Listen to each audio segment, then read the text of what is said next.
3, 2, 1. With 100 million records sold, 5 Grammys, and legions of fans around the world, it is hard to believe that Janet Jackson has spent a lifetime in search of her true self. She grew up at the height of Jackson mania. For most of her childhood, the Jackson 5 was constantly on tour. Jackson 5! But the little girl found a way to keep in touch through an ABC cartoon series which profiled the lives of her famous brothers. In my pajamas, in Mother's room, in front of the TV, I couldn't wait for it to come on. By the time she was 7, Janet was ready to join the family business. She made her television debut on the Jackson Variety Show with this provocative impersonation. Why don't you come up and sing me sometime? That sassy little Mae West. Mae West? Yes. You were owning it, and you're just sashay. You know who worked with me on all of that? Mike. They loved to perform together, here hamming it up on The Dinah Show. What exactly did he do to help you? The sass and the this and the that. Janet, what you want? He was like a director in a sense. Now you gotta give more. We were very close. He helped me with all of that. Was there a moment when you said you wanted to do this? No, but I'm sure my father had a lot to do with it. Joe Jackson, the driving force behind his children's success. The man so famously accused by his son as an abusive stage father. Your siblings?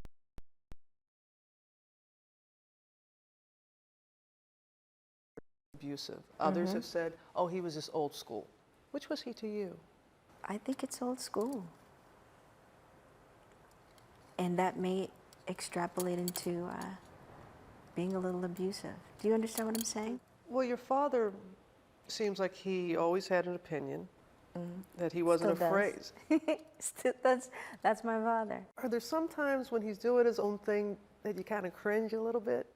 Yes, but he's my father, and he's very strong. He's very stubborn. He has his own way of doing things.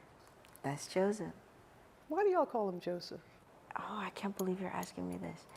Because it's bringing back a memory. I remember when I had called him Daddy, and he said, no, you call me Joseph. I'm Joseph to you. Never said it again. You remember how old you were? I was very young, younger than 10, younger than 9. So I don't know why, and I've never questioned it. It is what it is, and I've just let it go. Joseph. Janet once had dreams of going to college.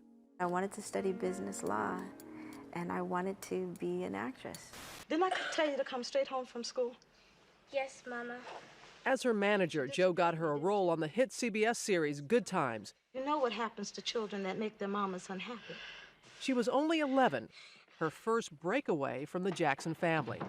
And her character as the abused daughter, Penny, revealed unexpected emotional depth. Oh, no, Mama, please. Please don't do it. You couldn't have come at a better time here. Her acting talent won her other roles on shows like Different Strokes. I know we just met, but I feel like I've known you. And the television series Fame. But then Joe changed his mind about the direction of his daughter's career. My father said, I think you'll make more money singing than as an actress. And that was it. Some people have taken that a certain way, how he, in some ways, wanted so much for you at a young age, even more so than probably you wanted for yourself. Obviously, he saw something. And it's sad that it takes away your childhood. If I had to do it all over again, would I go about it the same way? I can't. I would really have to think about that. I would want to say no, not knowing what my life, how it would turn out, because I would love to experience what it would be like to celebrate Christmas and birthdays. I had my first birthday party when I was 23 years old. I'd never celebrated my birthday before then. No birthdays and no Christmas holidays because the Jackson family were devout Jehovah's Witnesses. You kind of feel like you missed something. But then again, you have to say to yourself, it's like a catch-22. How can you miss what you didn't have? You know, we grew up pretty quickly.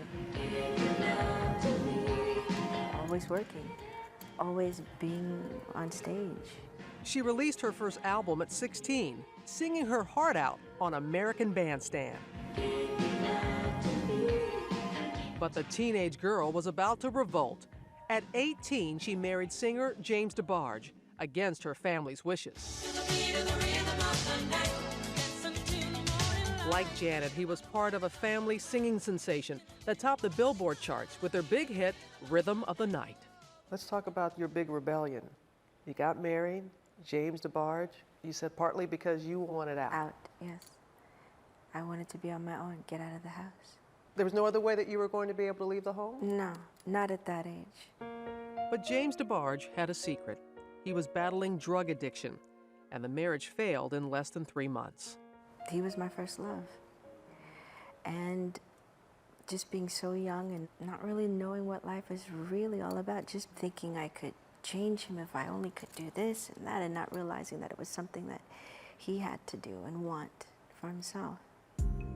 It was the first time Janet would face the denial of addiction, but not the last. In the failure of her first marriage, she would discover a disturbing parallel to her own brother's dependency on drugs. I've seen it a lot, and I've always tried to help. Was there a time as a family that you thought, we need to do something here? Did you do anything? Of course. That's what you do. Those are the things that you do when you love someone. You can't just let them continue on that way. And we did a few times. We weren't very successful. How did he react to the interventions that you all conducted? How do I say this? Understood that it was out of love because of caring. But when it's something like that, people can tend to be in denial. Was Michael in denial? I wish he could answer this question for you and not me. I felt that he was in denial. Mm-hmm. But you also felt you could love somebody, you can bring them right up to that point. You can't make them drink the water. It's something that you can't do for them. It's something they have to do for themselves.